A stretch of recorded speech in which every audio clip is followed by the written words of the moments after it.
Beleza, galera? Um forte abraço, muito obrigado mais uma vez por visitarem o meu canal. Fiquem à vontade, até porque aqui há muito conteúdo esperando por você. Você que ainda não se inscreveu, inscreva-se e assinale o sininho de notificação para toda vez que tiver uma novidade aqui no canal, uma nova live dos Jogos do Mengão, ou então mais um comentário sem freio, você vai ficar sabendo. Quer me seguir nas mídias sociais? Instagram, algarismo, Mauro Santana tudo junto e o Santana com 2 N's. O Twitter a mesma coisa, algarismo, Mauro Santana tudo junto e o Santana com 2 N's, portanto, o comentário sem freio. E neste comentário sem freio, vamos falar também de um tema polêmico aqui no Brasil e que deixa muita gente de cabelo em pé, que é o famoso fair play financeiro, ou, no nome genérico, a Lei de Responsabilidade Fiscal no Esporte. A grosso modo, diria o fair play financeiro, determinaria nenhum clube poderá gastar mais do que aquilo que recebe. Parece uma coisa meio óbvia, né? Eu, por exemplo, eu não posso gastar mais do que eu recebo. Caso contrário, daqui a pouco o banco está tirando tudo. Você também não faz isso. Você não gasta mais do que você tem no bolso. É por isso, às vezes, que você deixa de dar para a patroa aquele cartão de crédito, você sabe que vai dar ruim, Às vezes você também, usa cartão de crédito indevidamente e depois acaba tendo que pagar o pato. Mas a verdade é que os clubes fazem isso, como se eles tivessem um grande cartão de crédito e fossem saindo comprando tudo a prazo, comprometendo receitas futuras, que no caso é receita de TV, ou parte dos direitos econômicos de atletas, ou até mesmo parte do patrimônio. E aí chega um momento que a situação acaba ficando insustentável, Porque a dívida fica maior, em alguns casos bem maior, mais que o dobro da receita. Eu digo isso porque o Flamengo já passou por essa situação em casos anteriores. Na década passada, por exemplo, o Flamengo chegou a dever algo em torno de 700 milhões de reais, aliás, mais de 700 milhões, quando o Eduardo Bandeira de Mello assumiu a presidência do Flamengo e foi feita uma auditoria, ela determinou que a dívida do Flamengo girava em torno de 766 milhões de reais, sendo que o Flamengo tinha como receita, na época, entre 320 e 350 milhões, ou seja, mais que o dobro. Um perfeito caso de asfixia financeira. E vários outros clubes hoje passam por isso. O Flamengo passou por um período de austeridade, em que gastava pouco, fechou a mão para poder colocar as despesas em dia e agora, já saneado financeiramente, uma das boas heranças do Eduardo Bandeira de Mello, que algumas coisas a gente tem que criticar, principalmente a condução do futebol, mas a questão administrativa, a verdade é que o Bandeira de Mello, não ele sozinho, mas o seu corpo de colaboradores, botou o Flamengo em outro patamar e agora o Rodolfo Landim está colhendo os frutos, podendo investir efetivamente no futebol do clube. Se isso é possível, é muito em função dos 6 anos em que o Bandeira permaneceu no cargo. Espero que agora a gente conquiste títulos, a despeito do que aconteceu durante esse período, muito embora o Bandeira tenha conquistado o último título de expressão que nós temos, que foi a Copa do Brasil de 2013. Mas a situação é a seguinte: recentemente estiveram reunidos na sede da CBF, na Barra da Tijuca, zona oeste do Rio de Janeiro, representantes de 4 grandes clubes do Brasil: Flamengo, Internacional, São Paulo e Palmeiras, além de executivos da Ernst Young. Para quem não sabe, é uma das 4 maiores empresas de consultoria e auditoria financeira do mundo. Eles trabalham para grandes bancos, grandes conglomerados empresariais, e eles também já prestaram serviço para o Flamengo e continuam prestando. Se não me engano, é uma coisa ou outra. Agora me falhou a memória. Eles foram consultores, prestaram consultoria ao Flamengo e agora fazem auditoria, ou vice-versa. Fizeram auditoria e agora prestam consultoria. Inclusive, é perfeitamente saudável que periodicamente se troque esta circunstância. E o Flamengo agora é uma outra empresa que também está entre essas 4 maiores do mundo, faz esse serviço para o rubro-negro. E justamente a Ernst Young, que fez todo um apanhado do futebol brasileiro e trouxe os números que são desesperadores para a CBF, então ficou alinhavado um compromisso dos clubes, já que esses 4 representantes, esses 4 clubes também estavam em nome dos demais, de que a partir do ano que vem será implementado no Brasil finalmente o fair play financeiro. Gente, já estamos no século XXI. Em outros países já existe essa prática há décadas, mas o Flamengo está adotando apenas há 2 anos, né? E o Flamengo foi pioneiro, inclusive. Não esperou a legislação, até porque isso tem que ter tramitação e tal. A CBF tem que emitir dispositivos, portarias, resoluções para que fique tudo bem definido, principalmente no que se refere a punições, para que os clubes não vão à justiça tentar fugir, né, de certas sanções caso não venham a cumprir as determinações da lei de responsabilidade fiscal no esporte. Mas o Flamengo, há 2 anos, uma excelente contribuição de um grande rubro-negro que, lamentavelmente, recentemente veio a falecer, veio a nos deixar, mas antes disso, né, ele que faleceu precocemente, mas deixou essa grande herança, que foi ele o relator, né, ele que fez a redação da Lei de Responsabilidade Fiscal Rubro-Negra, que durante a segunda gestão de Eduardo Bandeira de Mello, essa lei foi incorporada ao Estatuto do Clube. E segundo esta lei, nenhum presidente do Flamengo, a partir de então, poderá ultrapassar aquilo que está previsto no orçamento para efetuar os seus gastos, a menos que comprove nos conselhos deliberativo e fiscal receitas extraordinárias que justifiquem ele fazer gastos acima daquilo que está definido e permitido pelos conselhos do clube,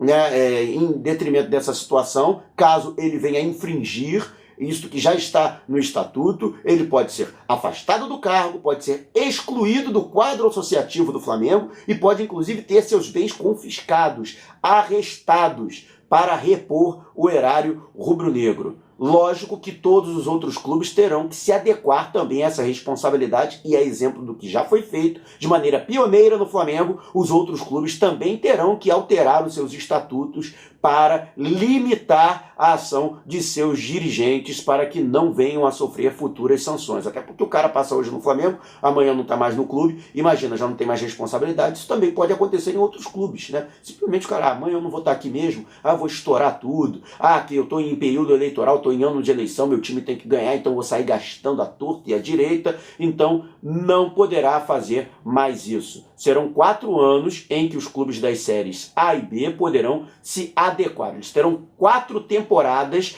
para se adequar a esta nova realidade financeira, né? Vários clubes estão numa situação de limite. Tivemos a situação lamentável na Série B, em que jogadores do Figueirense, por conta de atraso de salário de meses, deixaram de entrar em campo sob protesto. E o Figueirense foi derrotado por WO. Foi decretada a derrota do Figueirense para o Cuiabá por 3-0. E a CBF está preocupada com isso, até porque a situação do Figueirense não é uma situação aleatória, não é uma situação rara, né? Vários outros clubes passam por situações parecidas e até piores que o clube catarinense. Imagina se isso vira moda, se os jogadores deixam de entrar em campo. Na Argentina isso já aconteceu também. Eles simplesmente fizeram greve e o campeonato argentino parou. Imagina para a CBF, que a CBF nunca está querendo bem do futebol. A CBF só visa lucro, visa isso aqui. Imagina para a CBF o prejuízo, ela que já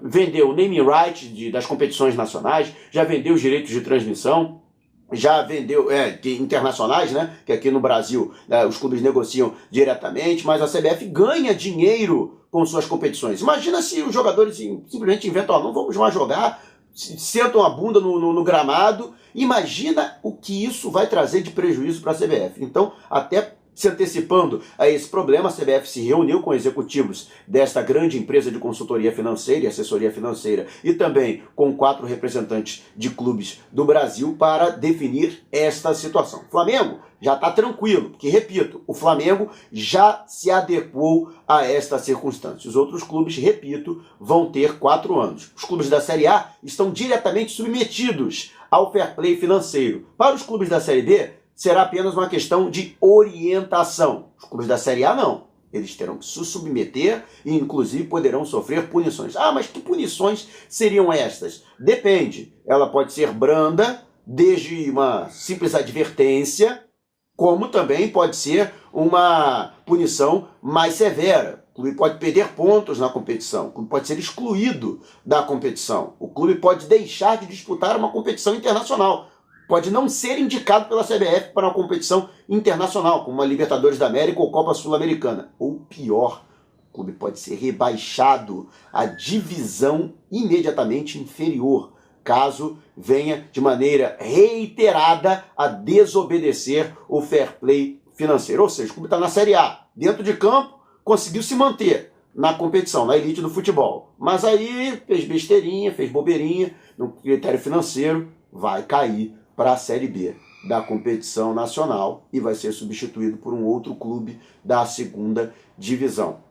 Para os clubes da Série B, a situação é um pouco diferente. Vai ser feito só uma orientação. Não necessariamente. Eles também terão que estar adequados à lei de responsabilidade fiscal no esporte, né? O fair play financeiro. Porque, vamos admitir, um clube da Série B, né? Eu não gosto nem de falar muito de Série B, até porque a gente não acompanha, né? A gente nem sabe que existe isso. Mas, o clube da Série B ficou entre os 4 primeiros, ou seja, conseguiu acesso à Série A do ano seguinte. Mas ele não se enquadrou na lei de responsabilidade fiscal no esporte. Não pratica o fair play financeiro, está devendo horrores, está devendo para todo mundo na praça. Não vai subir. Não vai. E aí sobe o 5º colocado. Entendeu?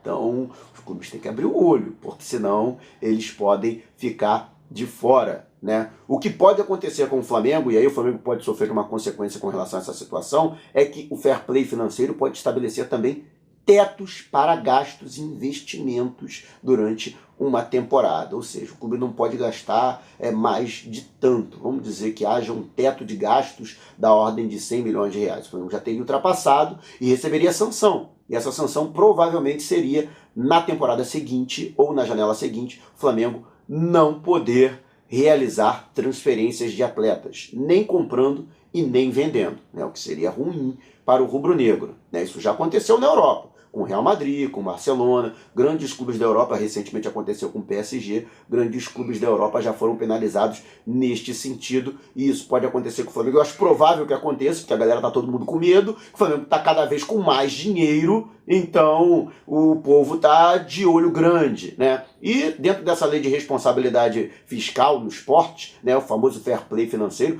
também outras situações vão ter que entrar. Por exemplo, a regulamentação de compra de clubes, né? Isso já está em tramitação no Congresso, né? Já existe, inclusive, desde a Lei Pelé, né? Os clubes já podem se transformar em empresa. Só que, desde então, há mais de 20 anos, não tem uma regulamentação, né? Não existe uma lei oficial que regulamente como vai ocorrer essa compra, de onde que pode vir esse dinheiro, porque senão vai acontecer que nem acontece em alguns clubes da Europa, que chegam uns caras, aqueles mafiosos brabos lá, como o Abramovich lá, que é o senhor do petróleo, e o cara não pode pisar no país dele. Mas aí na Inglaterra ele derrama dinheiro, entendeu? Ninguém sabe de onde que vem aquela quantia. Aqui no Brasil nós já tivemos uma situação na década passada do Kior Arabishan, o iraniano, que era perseguido até pela Interpol e meteu dinheiro que ninguém sabe de onde saiu dentro do Corinthians. Foi legal, o Corinthians foi campeão brasileiro, beleza, né? Mas e aí, a custa de quê?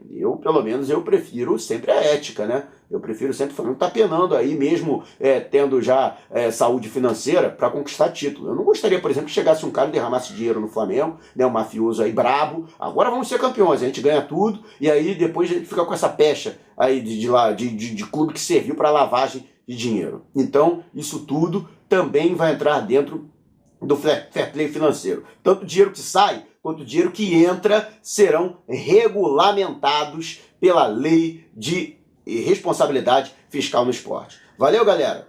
Você pode deixar o seu comentário aqui mesmo com relação a estas circunstâncias, algo que eu falei, se você concorda ou discorda, até algo que eu falei de errado, né? Você que é um cara que está mais inteirado, você pode ser um advogado, por exemplo, você pode estar inteirado mais em direito financeiro, se quiser também deixar aqui a sua contribuição. Se você gostou, deixa o seu like. Se você não gostou, pode deixar o like também, eu aceito. Você que está chegando pela primeira vez, não esqueça de se inscrever no canal e também assinar lá, né, o sininho de notificação para você ser avisado toda vez que tiver um novo comentário sem freio. Continue aqui no meu canal, passeie pelo canal, veja os outros comentários sem freio, né, saboreie um pouco mais desse conteúdo. Valeu? E você sabe, toda semana pelo menos um comentário sem freio novinho em folha, sobre um assunto polêmico envolvendo o Flamengo, ou neste caso, não apenas o Flamengo, mas demais clubes do futebol brasileiro. Valeu? Forte abraço!